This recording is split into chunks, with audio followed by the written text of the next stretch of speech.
Langkah kaki Amarzoni menuju kursi pesakitan kali ini tak lagi membawa keangkuhan. Usai membacakan nota pembelaan atau pledoi yang ia tulis dengan tangannya sendiri, sang aktor tak lagi mampu membendung badai emosi yang berkecamuk di dadanya.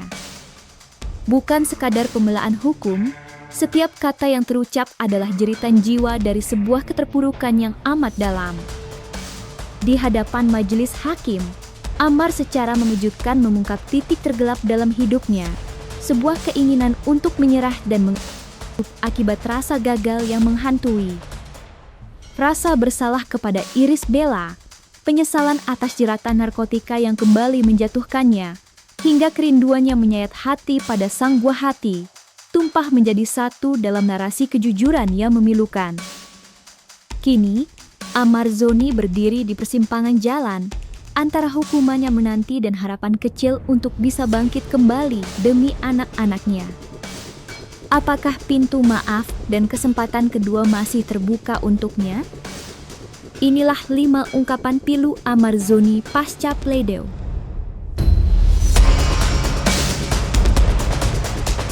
Di balik teralis besi yang mengunci kebebasannya, sang aktor kini bicara jujur dari lubuk hati yang paling dalam. Bukan sekadar tentang hukuman fisik, namun tentang hancurnya mental yang telah berada di titik nadir. Secara mengejutkan, Ammar mengungkap pengakuan yang mengguncang publik.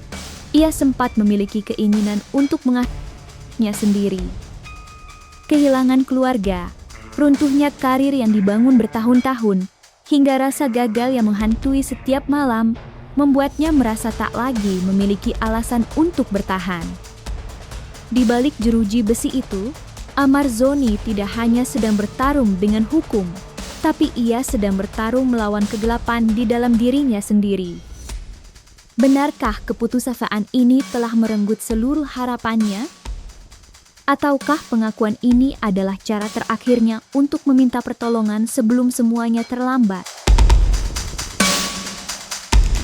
Belum genap 100 hari setelah kematian Bapak, saya dipindahkan ke rutan Salemba untuk menjalani sidang.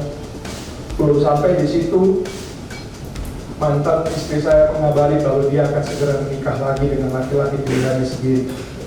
Ditambah pula saat itu saya masuk ke tuntutan JPU dengan menuntut 12 tahun penjara untuk seorang penyalahguna.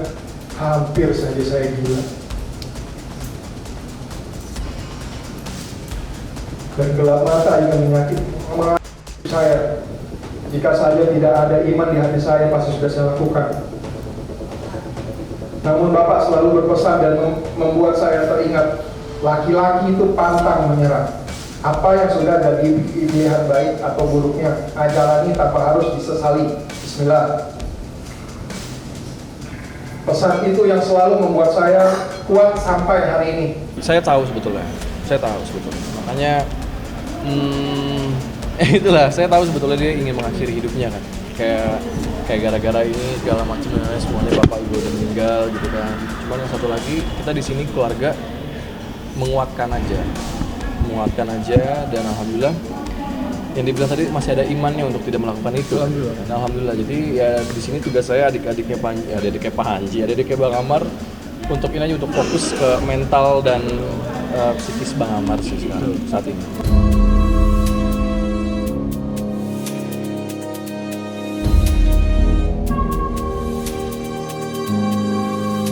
Setelah berbulan-bulan terkunci dalam sunyinya sel tahanan, hari ini Amarzoni akhirnya melepaskan beban terberat yang menghimpit dadanya. Bukan sekadar prosedur hukum, momen pembacaan pledoi di ruang sidang kali ini menjadi ajang pertaruhan batin yang luar biasa bagi sang aktor.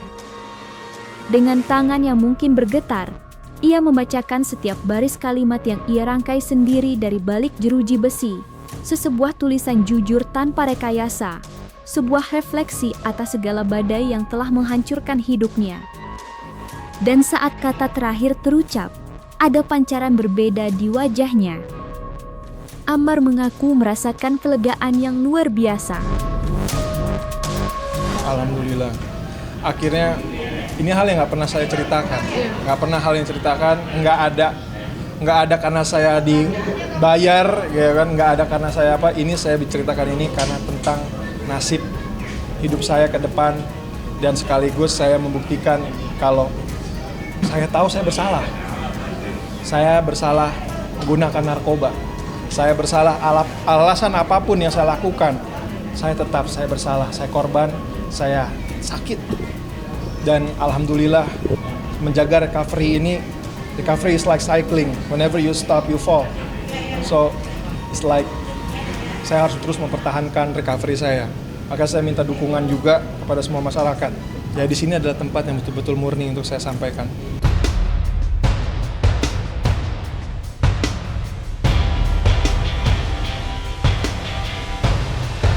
Secara kesatria, Amar Zoni mengakui kesalahannya kembali terjerumus dalam jeratan narkotika. Meski demikian, ia memohon kebijaksanaan majelis hakim agar diberikan kesempatan untuk bebas atau menjalani rehabilitasi, dengan harapan bisa memperbaiki hidupnya yang telah hancur. Lantas seperti apa pengakuan dosa Amar Zoni?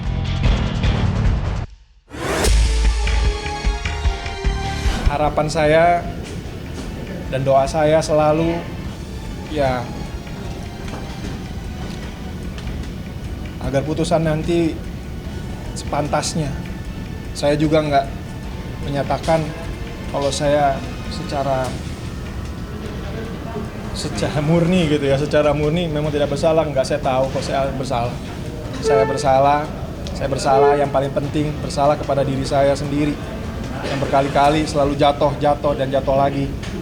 Dan ya saya berharap ini bisa menjadi salah satu contoh dan pengingat dan yang membuat saya untuk betul-betul obat yang paling mujarab untuk saya bisa berhenti dari kecanduan narkoba.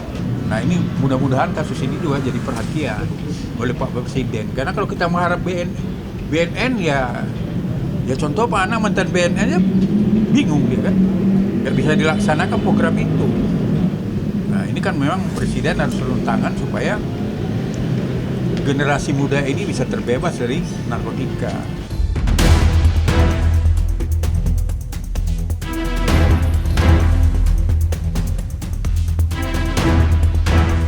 Di hadapan awak media dan persidangan, Amar tak sungkan meminta dukungan moral. Ia merasa bahwa tanpa dukungan dari orang-orang terdekat dan publik, perjalanannya untuk sembuh dan bangkit dari keterpurukan akan terasa sangat berat. Lantas seperti apa ungkapan Amar Zoni? Saya berharap sekali dukungan dari semua masyarakat, dan saya berharap sekali dukungan atas perjuangan saya untuk melawan adiksi saya ini, dari keluarga, dari teman-teman dekat, semuanya.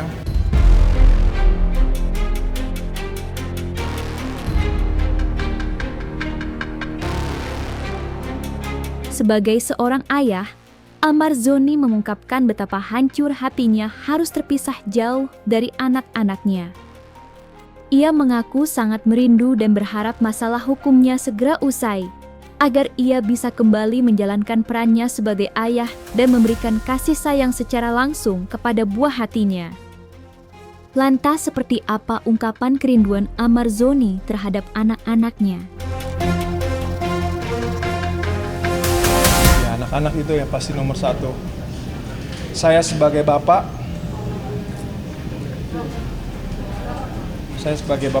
telah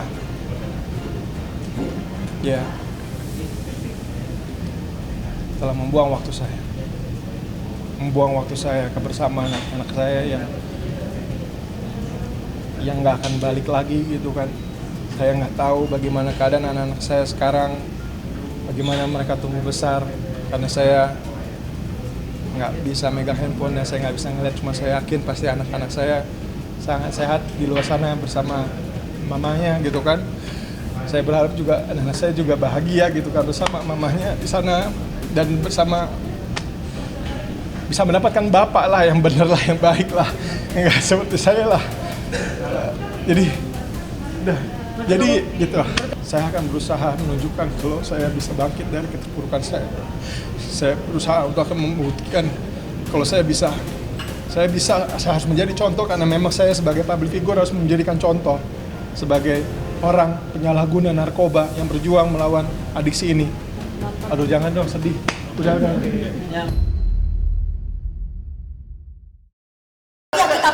Pasti kita pengen ekspresi mengedepankan estetika. jelas tadi mendengarkan.